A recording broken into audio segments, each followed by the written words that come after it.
We have learned a lot by doing and implementing a number of projects and programs, but one good thing we have done is we have never made a mistake. We have not relied on outside intervention. We have not depended on external forces to come and implement programs. That's been the struggle.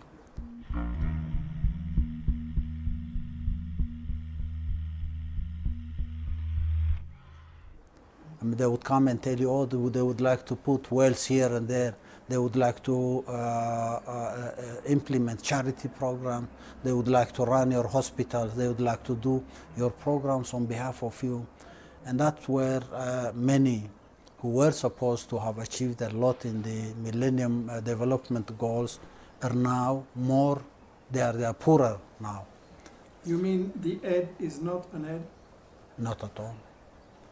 Anyone who takes aid is crippled. And aid is meant to cripple people. So, do we agree or disagree is another issue.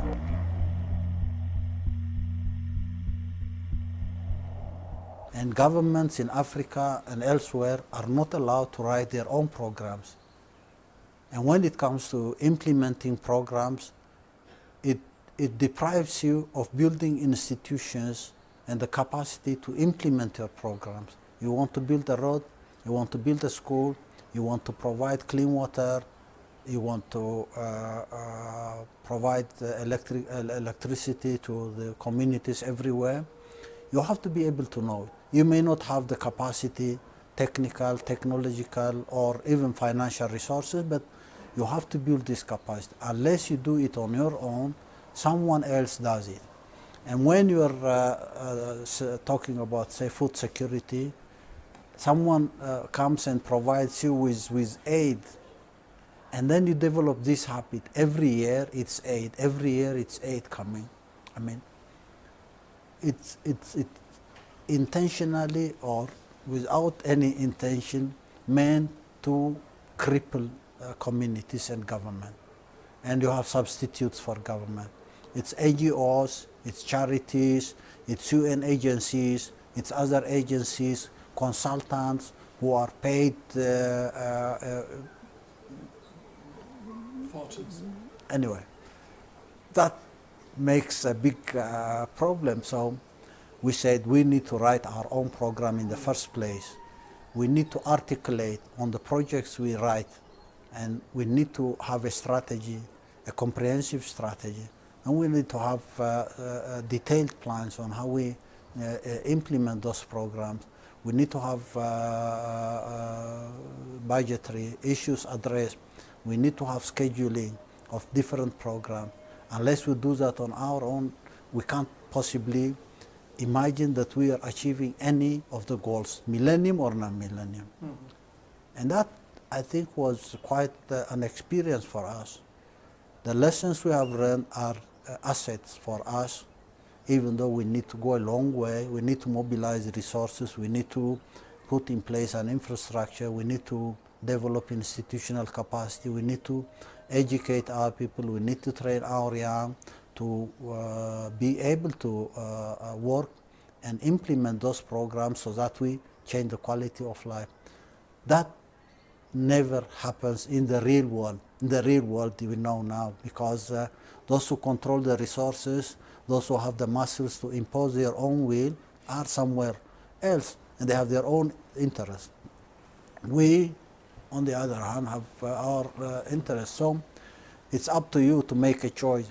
Do you go with them or do you go your own way?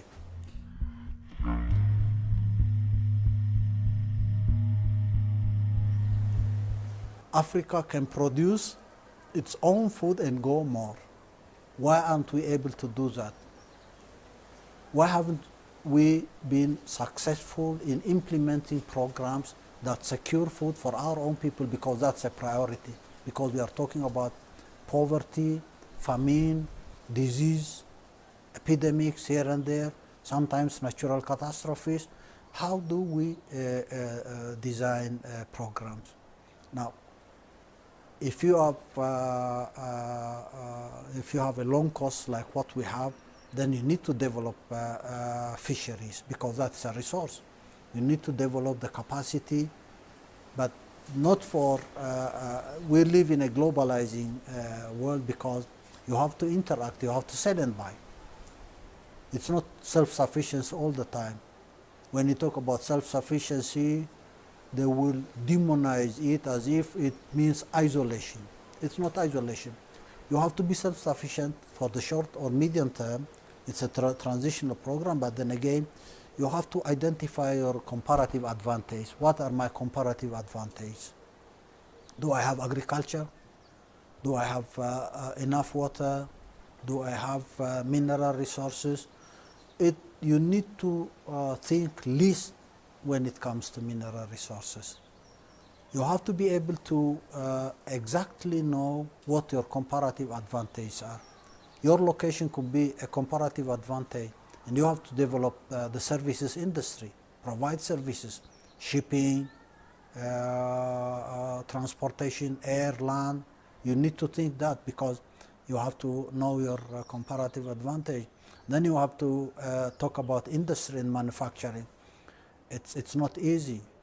This is a very stiff area where you need to compete with giants. You have to produce something. If you're talking about cotton production, yes, you may produce cotton. If you're talking about textile, okay, you can do that. You can't go for garments, because garments require so many things.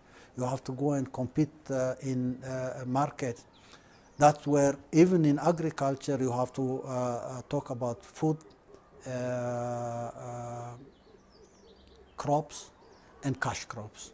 You can produce cotton, oil seeds, sugar, and other horticultural programs for export. That will generate a lot of resource for you, but you need to have a balanced, comprehensive program that takes stock of pure comparative advantage in a number of sectors, and you have to design programs for those particular sectors and come to work on that. That's where the problem comes, when you have someone who thinks you are a backyard. You do this or you do that. A collective change. So I would say that's a very natural thing for human beings. When those who control power control these resources, local agents or even conglomerates from outside, then the gap widens and poverty becomes very prevalent. You don't know how to use this resource, then you're going to a very dangerous track. That's where we need to prioritize other things. These reserves will not live for so many generations to come. Even those who brag about endless resources have no endless resources. There is an end at one point in time, and this is a resource that is eligible for an ownership that may take 3-4 generations to come.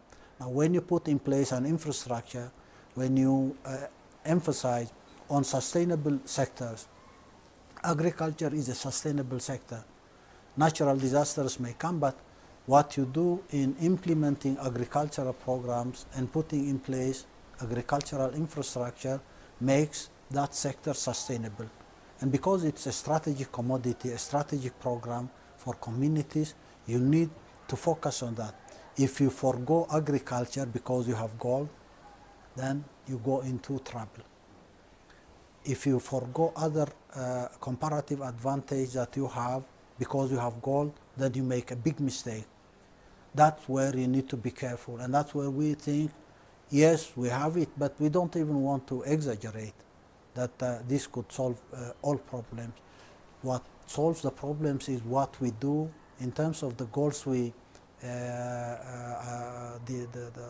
identify, and once we achieve those goals, a combination of so many sustainable things. Fishing will live with us for generations to come.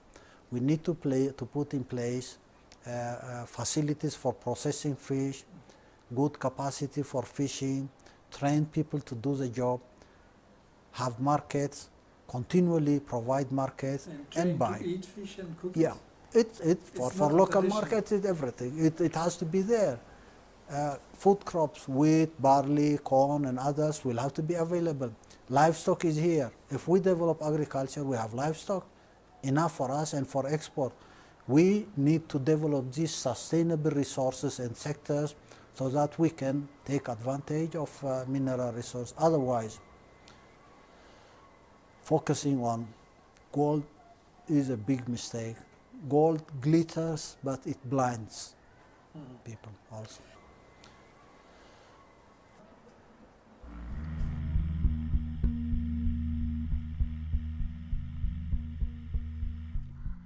Why are people greedy? Can you find an explanation for that? Why does someone want to take your resources unjustly? It's no secret that they want to dominate the world. It's no secret that they control resources.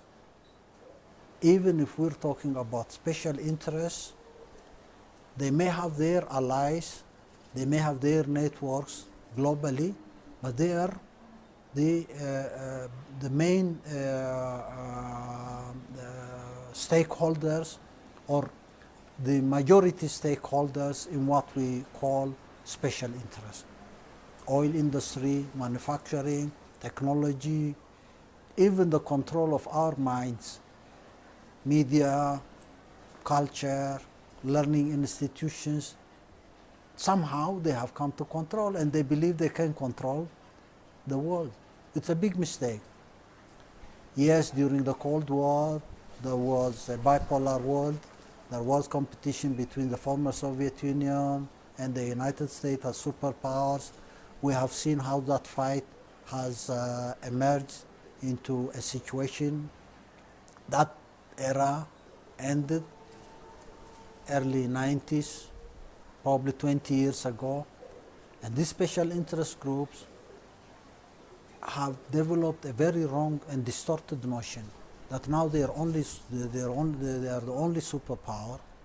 They have to control the resources of the world for the coming 2-3 generations and maybe beyond, because no one can compete with them, and they cannot allow anyone to compete with them. They can't allow any power to rise to be their equal in terms of the military capability. No one is allowed to be their equal in terms of controlling technology, the latest technology. They have to influence major resources of the world, and they have to have the means for doing that. The previous issues we raised about special interests controlling the media, conglomerates, controlling regional and international institutions, including financial institutions, governing or controlling the world by proxy, by agents. This is not my analysis. This is a program for these people. This is their global program. They want to control the world. Come to Africa, they will tell you, they will have anchors, south, west, east, and north. And they have to have agents. That was what I mentioned earlier about the Nixon doctrine, yes. Because the United States cannot overstretch. It has to control areas by agents, and they have to identify and select agents. It's not hostility towards Eritrea.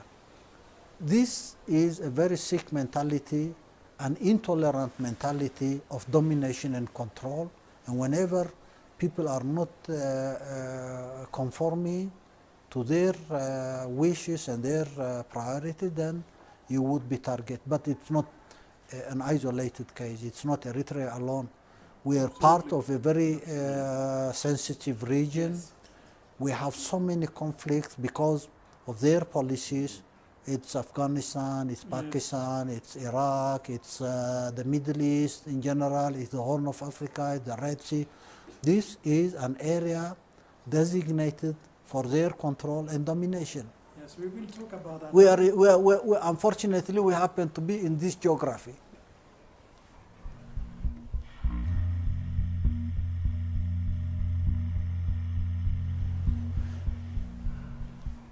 Globalization may have different meanings, but globalization is a result of the transformation that has taken place during the 20th century. Now we are in the 21st century.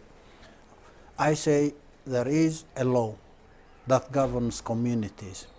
When individuals came together in primitive communities, there has to be a rule that is acceptable for everyone. They come together to live together, to mobilize resources collectively and achieve collective goals. This was there even when the Bible was written and when the Quran was written. People talked about poor and wealthy, poor and rich. And the status quo of any community at one particular historical moment is not acceptable to allow a minority grab on the resources of the majority and make the poor poorer while they accumulate wealth at the expense of the majority. This has been the struggle of communities since, I don't know, millennia. Okay? This is the rule of the game. We are not inventing anything. You don't invent anything. If you have a community in the 21st century, you cannot allow a minority coming and grabbing the opportunity of others and the resource of others and depriving others of the opportunity to change their quality of life. It's as simple as that. You can talk about ideologies, you can talk about the philosophy behind these ideologies, but it's a rule. Human beings will have to live together fairly, share resources equitably. There has to be a rule that governs their relationship. There has to be a rule on how they produce. There has to be a rule of the game on how they distribute wealth. And there has to be a rule of the game on how they distribute or how they consume wealth. It's as simple as that. You want to talk about a community at a particular historical moment, then you have to ask these very simple questions. These are not the product of the 20th century or even the 19th century when industrialization came, when communities were transformed. We have now the information age. We can talk about globalization, but the same question remains all along. And the rules are always the same. Even in a highly industrialized community or society or nation, you have to ask these very simple rules. Who makes wealth? Who creates wealth? And how do people share wealth created by the majority? And do they share wealth fairly and equitably? And that's where the problem comes. Wars are a result of the mismanagement of these basic rules or adoption of these basic rules. And I say globalization now has brought us to a new era, but the rules have not changed. We're talking about minorities, small, special interests are creating havoc for everybody else.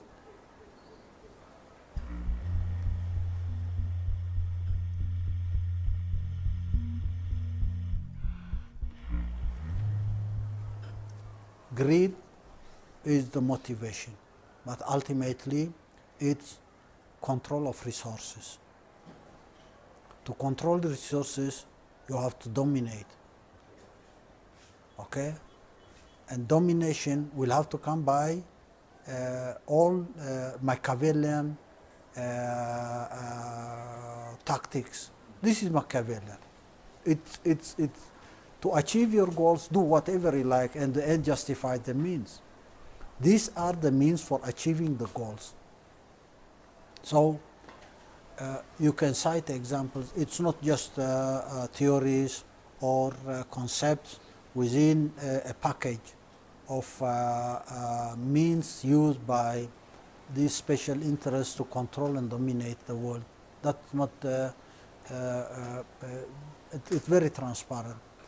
How do they do it in each and every case? And sometimes people will say, oh, individual countries. There are no individual countries in their own eyes. This has become a reality because of history. You have this nation, that nation, how many countries in Africa, how many countries in Asia. But for them, this does not exist. They have areas of influence. Areas of influence are identified one, their economic resource, any kind of resource. Second, their strategic position. Whether they have a resource or not doesn't matter, as long as they are part of the geography, and that becomes the problem. And third is the communities who are supposed to be sovereign, who are supposed to be free, will have to be enslaved. It's a global enslavement. To achieve the goals of domination and control of resources, how do you enslave people? You have to have an agent to do that.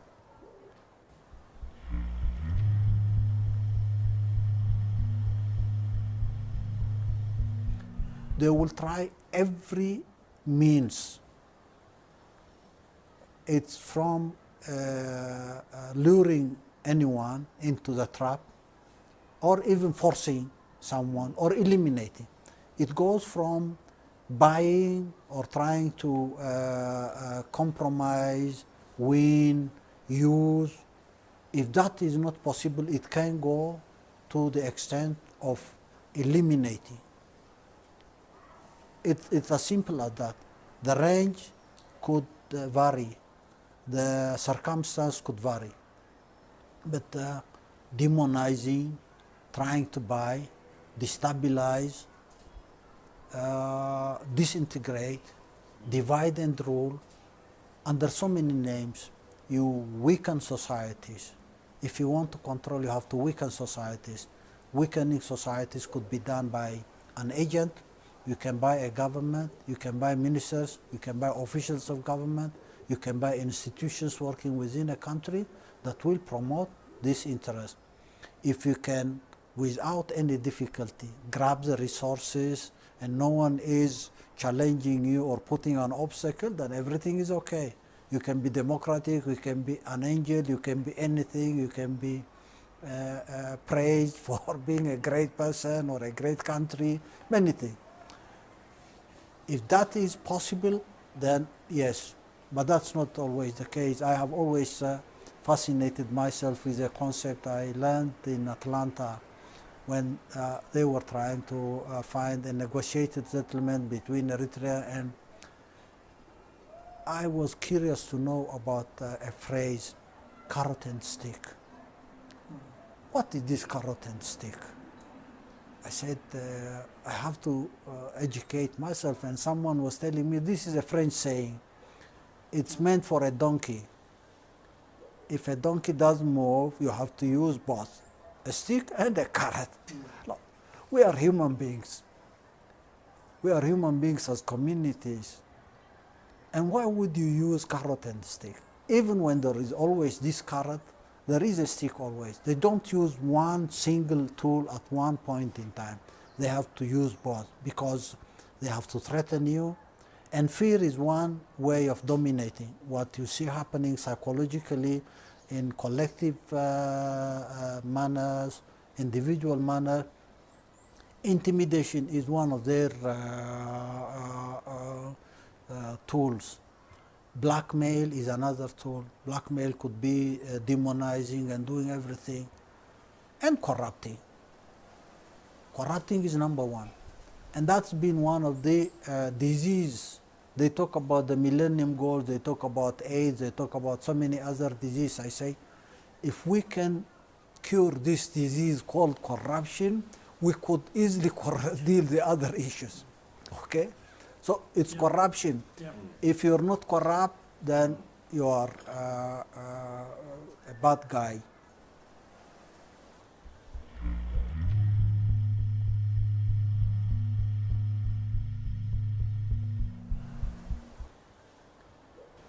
This is a laughing stock. It's a shame. It's an uncalculated mistake they made. They simply wanted to tarnish Eritrea. They don't know what's going on here. They don't know what's going on elsewhere. Their intention is to tarnish or demonize Eritrea, and they have to come in. You don't need to bother about these people.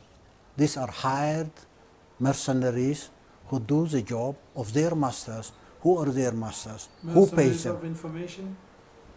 This is part of the game. This is part of the game we are in, especially now in the 21st century. They have mastered the art of controlling learning institutions, of focusing on certain trades, and setting up organizations under different names, hiring think tanks, hiring and targeting whom they think they can target. The targets are very obvious. Anyone who is standing in front of whatever they want to achieve is an enemy and has to be targeted. And how do you demonize that enemy? Their advantage always is manipulating public opinion. And in so many places, they have intoxicated communities not to critically think and try to find the truth behind what they see on stage. That is an advantage, they think, with all the control of media, with all the control they have about think tanks, consultancies, a number of organizations. People don't ask, oh, this is a big name, this is a big brand. It has to be right. It should have been working, doing its homework to come to this conclusion. Any issue, he's free to think about it. He's free to have a judgment or an observation about something, but it has to be an informed judgment. And you need to tell people the truth. With all these conglomerates controlling the media and manipulating public opinion for their own ends, and sometimes even instigating problems here and there to distract the attention of the public for focusing on their real issues, is one major challenge for humanity. I don't say for journalists or politicians or philosophers. It's a challenge for humanity.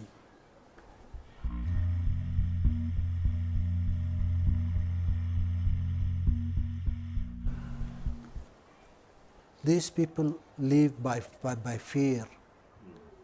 They have to make people feel threatened. And when there is no reason for making people fearful, you have to create something, you provoke an incident that makes people feel insecure. And then you come and tell them, I will protect you. It's a phenomenon. I don't want to talk I don't want to go into the controversy, but again, this idea of terrorism. Okay, we collectively in this area, Sudan, Eritrea, Ethiopia, Somalia, Kenya, Uganda, we don't want someone to disrupt our own peace and collective benefits. Anyone, even a local person, is not allowed. And all communities don't allow someone to come and disrupt harmony and peace in society, even when it's coming from inside. It's not acceptable. Now, this threat, if it exists, if this threat is there, we could fight it without AFRICOM. Okay? We don't need anyone's help. We don't need missiles. We don't need high tech to fight this threat if it exists. But this is, whether it was real or imagined, has been used to frighten people everywhere. In Europe, in the Americas, in Africa, Asia. It's the only tool, in fact, of the last decade. It became the only viable tool for them, for the special interest, to use it to threaten people, make people, oh, there is going to be a bomb in Paris, there is going to be a bomb in a train station, there is going to be a bomb here or there, distract people from their attention and make them feel insecure. And then who can secure their lives? Bush was telling the world, we will make the world safer. Yes. But you can read it the other way around, because he wants to make the world unsafe so that he can promote his own special interest.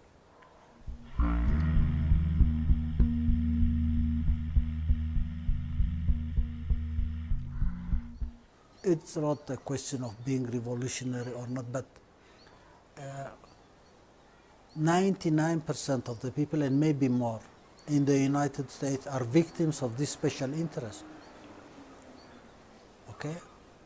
Now, I know many Eritreans, Africans, Asians who've gone to the United States because it's the land of hope, it's an American dream, it's many things. Now, you cannot go and compete with vultures in the United States. And the more people go there, they learn more about this system and how it behaves. What democracy means to people, what representation means to people. I mean, we may have some procedural issues, we have timing, we have a number of questions that matter, but again, I don't exaggerate if I say the most undemocratic nation on earth is the United States. Why? Because it's a democracy, it's a control. I don't know what they call it. There is a term, maybe I've forgotten it, but an anarchic totalitarianism. Anarchy for a small minority, the special interest, but it's totalitarian. It's totalitarian because they control everything. They control the economy, they control resources, they control the lives of human beings, they control almost everything. Culture, social life of human beings, they control everything.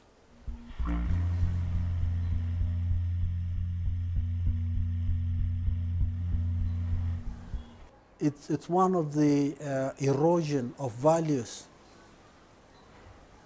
Money should not be involved in any elections. Do we agree on that basic principle? Do you need lobbyists? Do you need corporates and corporations to come and finance? I mean, it's a joke in the United States. Democrats and Republicans, Soros financing the Democrats, someone else financing the Republicans. And when you know the inside story on how this is manipulated, it's very sad that these values of representation of the people has been undermined by their tactics. And it's become a norm now. It's not only in the United States. If they want any group or individual or special interest who would be agents to promote their interests, they will pump anything under different names. And that's very sad. That's why where we say, we're not talking about elections from your perspective. We're not talking about elections from their perspective. There has to be a genuine representative for people. If we live in a community, the community will have to elect people who manage the affairs of the community. Without that, you cannot live as a community. And that's a basic requirement for a nation building Without or for a community. Without interference. Why? If you buy votes, is that representation?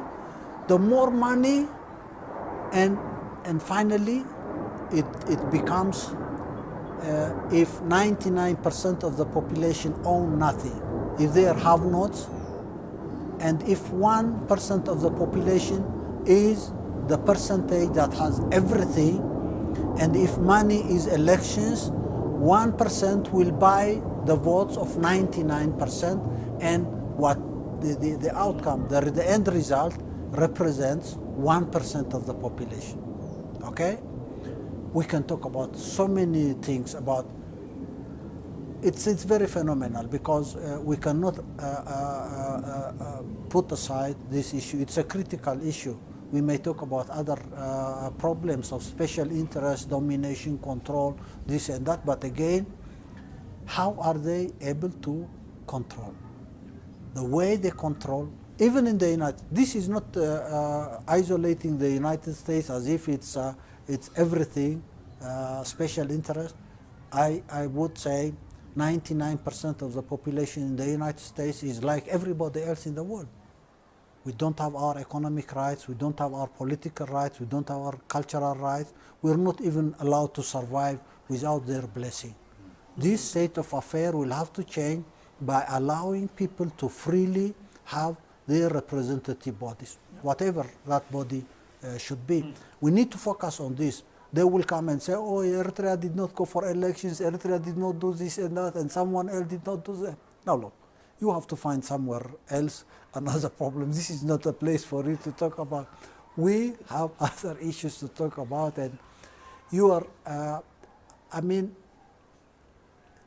they have undermined the concept of democracy. They have abused the concept of democracy. They have totally eroded and compromised the basic values that should have governed the lives of human beings. Now, when they're doing that, it's part of their behavior, it's part of their culture. I mean, they can talk about as if they uphold these values. They don't like these values at all.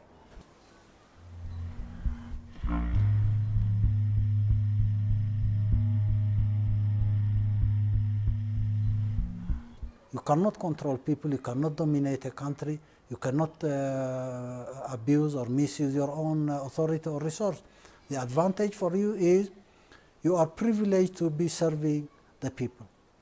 I don't want to take advantage of my position and say, well, have a very good villa with a tennis ground, with a swimming pool, have bank account somewhere else, I grab here, I grab there, I do this and that, I hit people, I go around and harass people, and you can't do that. It's not, this is not politics. This is humanity.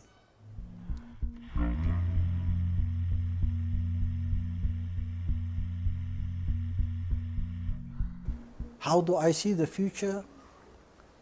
I can say I am the most optimistic person, not emotionally, but concretely. I think I have done my job well, and I have the reward for doing my job well. No one is coming to reward me, give me a medal or anything else. I don't want that. But again, I have done my job well, and I believe I can contribute more with everybody else, and I see now lives are changing, reality is changing, and I say I, with my colleagues, with everybody else, and the citizens of this nation have collectively done something meaningful for us as human beings now and for generations to come. And I can see down the road how will life look for generations. I can see it's going to be better than now. It's going to be better than yesterday. That's enough. So, as a happy president, finally, what would be your message for Europeans, Africans, and all over the world? Many will not like it, but there are only a small minority. I would say, let's fight together for changing the reality for the good of generations to come. We talk about globalization, we talk about so many things. We come from Europe, we come from Asia, we come from the Americas. We have shared interests, we have to work together. And I would say it's not an option. It's not our liking. We don't decide whether we take this option or that option. This is the option available to us, and we need to know that, and that's where we have to work hard to make people know. They have to relate to each other, they have to work together. Their collective endeavor will bring a collective change. So I would say that's a very natural thing for human beings to do. President Isaias Afewerki Yekeniele. Thank you very much.